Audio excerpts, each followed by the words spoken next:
absolutely everyone, with the emphasis on everyone. Pride on the Wirral is organised by the founder and director of New Brighton Pride, and he joins us now. It's Jamie Lee. Jamie, how are you? Very well, thank you. It was. I know I didn't have much of a time. Much time at the night of the event to chat to you because I was running around, wasn't I? Trying to Non-stop. I was like non-stop running around. But it was a great event, wasn't it? Oh, it was amazing, and it did really well with helping us out as well. I was going to say because the part of the funds that were raised went towards New Brighton Pride, of course, which is a fantastic thing. So can we just start off? Just tell us about New Brighton Pride first of all. We started last year, and I was just sat in New Brighton one afternoon, and I was like, we're named after Brighton, but we're possibly the least LGBT plus town going. Right, okay. And I wanted to change that, so I had a brainwave of doing a Pride event, and I had nightmares running up to it that 20 people would turn up, and the community just turned out as fabulous as always and showed a lot of support and love, and it was an incredible day. So you had more than 20 people, didn't you? A lot more than 20. which is a great thing. So that was obviously a sigh of relief, wasn't it, really, so that when you're organising something for the first time. So there's loads of support for you, and obviously the Eurovision event also supported you as well.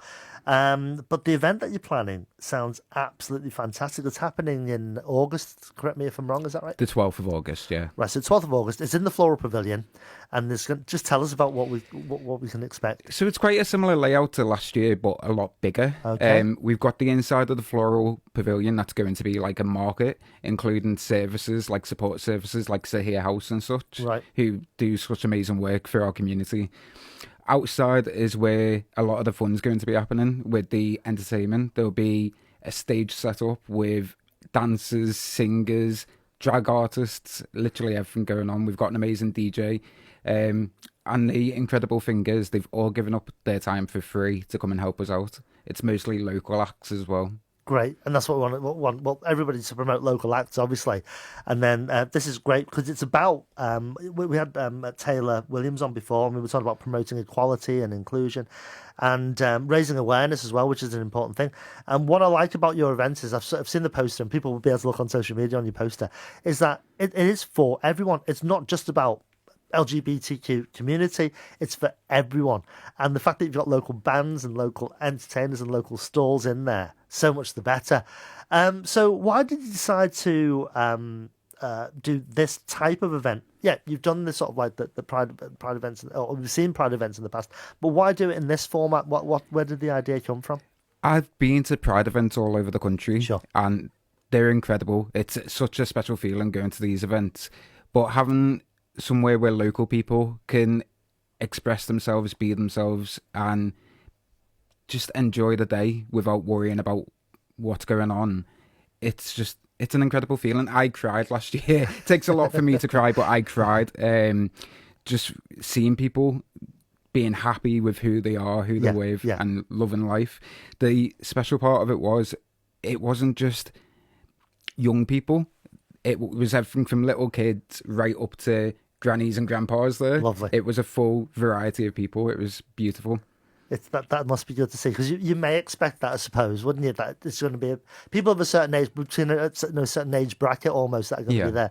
So to see that wide range of ages, sort of like, you're allowed to cry and be emotional. You're allowed to do that. Don't set me off now. I'm trying not to set you off. I must say, sort of like that. If you've never seen pictures of our studio, it's basically it's glass all around, and one of the walls leads through to our little green room, and he's quite a shy fellow, but he's there sitting waving at the moment, and it's your other half, isn't it? It's Dan. Yep. But you're celebrating a big anniversary, aren't you? Tell us about it. Well, at last year's event, we celebrated our 15th anniversary together. So just after this year's event, it will be our 16th. 16th, yeah. So congratulations to the both of you. That's wonderful. We did invite him in. We invited him into the studio, and he says, "No, I'll just stay out. I'll stay out here beyond the glass." So I thought I'd pick on him at least. It's the Yorkshire accent. No one would understand him anyway. Oh no, I've changed my mind now. I don't want him in now without knowing it.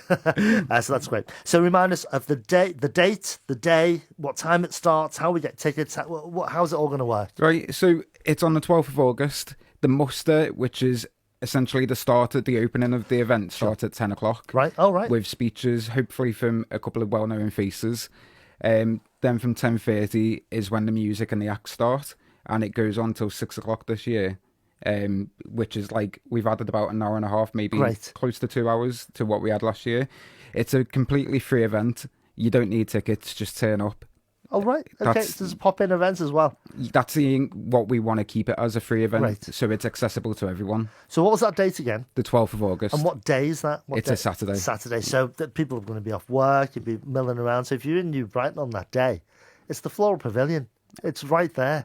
So that's going to be a great event. I'll try and put my head in and sort of like say hello and have a little look around as well. You'd be more than welcome. That would be fantastic. Thank you so much. So look out for. How can we? Which website can we go to find out more about New Brighton Pride? Or if you Google New Brighton Pride or look at our social media, the main thing we're struggling with at the moment is support. Right.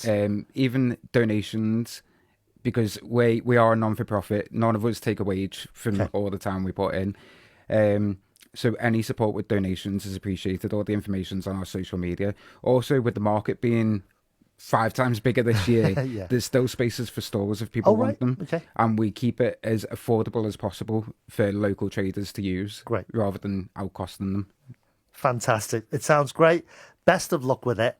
I'm sure it'll be fantastic. It's bigger than last year. It'll be better than last year. And you'll be celebrating your 16th anniversary as well, which is even better on top of that. So from New Brighton Pride, thank you very much. It is Jamie Lee. Thank you very much. Thank you. Billy Hoy.